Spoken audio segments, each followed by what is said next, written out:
Now that we're men. We have responsibilities. Now that we're men. We have to pay our bills. Now that we're men. We're gonna die soon. Yeah, I don't know what else to say. When asked, what is a man? What comes into your mind? Leave your thoughts in the comments down below. And let's try to keep it civil, because I know with this subject matter things might get a little tense. When I think of the stereotype of a man, I think of a guy with huge muscles, a deep voice, facial hair, an assault rifle in both hands, standing in front of an American flag with an eagle flying overhead. Oh, and explosions. Lots of it. I also think of the stereotype that men shouldn't cry, and if they do, maybe a single tear. But no more than that. We're not running a charity here.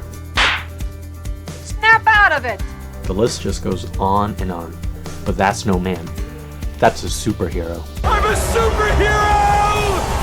While I think toxic masculinity does exist, I think it's wrong to just say you're toxic just because you value certain characteristics. Exactly 1 year ago, I turned 21, and I got to thinking that I was well into legal adulthood. Yet, I didn't feel any different. I still felt like I was just a kid. What does it even mean to be a man? And I've been asking myself that question for the past year. Throughout our lives, we do a lot of looking up. Kids look up to their parents, students look up to their teachers, and I, being roughly 5'8", look up at NBA athletes. Nice to meet you, Chris! I know I'm tall, but I can't hear you. The entire process forms our behavior, and it shows us what it means to be authentic men and women.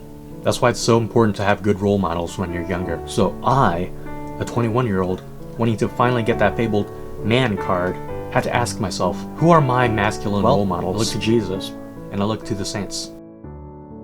Many saints were martyred because they openly lived out their faith. Many saints were priests who took vows that directly go against what society believes in.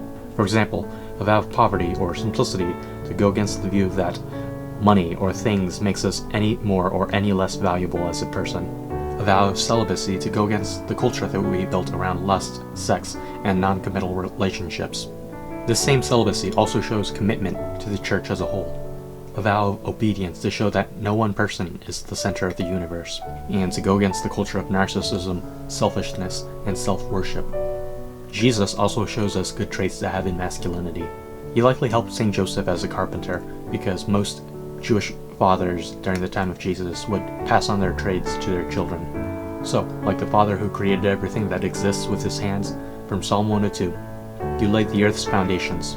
The heavens are the work of your hand. So, with his work as a carpenter, Jesus also would have made things with his human hands. So, this shows the good in creativity, and it also shows the good in strength. Jesus must have been strong to do all this manual labor. Strength allows you to better provide for your family's needs, and to protect them from harm.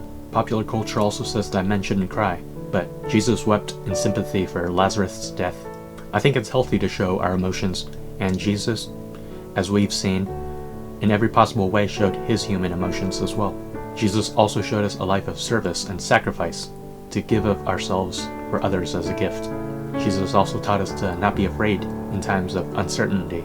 Jesus taught us how to love. All these traits are good, and they guide us to become better fathers, sons, husbands, brothers, friends, and members of society. But as humans, we have our flaws. Sometimes we value things that really don't matter that much. Money, sex, power, influence, popularity. These things aren't bad in themselves, but if you place them at the center of your life, you'll soon come to find them unfulfilling. Then you'll just want more and more of it to fill that infinite void that only God can fill. You worship the things that aren't meant to be worshipped, and then you just harm everybody around you. I know I certainly have my flaws, and I've been working on them. I think I've been getting better, but there's still a lot of improvement to be had. For now, I'll just continue to let the Holy Spirit guide me to become the man that God created me to be. Hope I don't disappoint.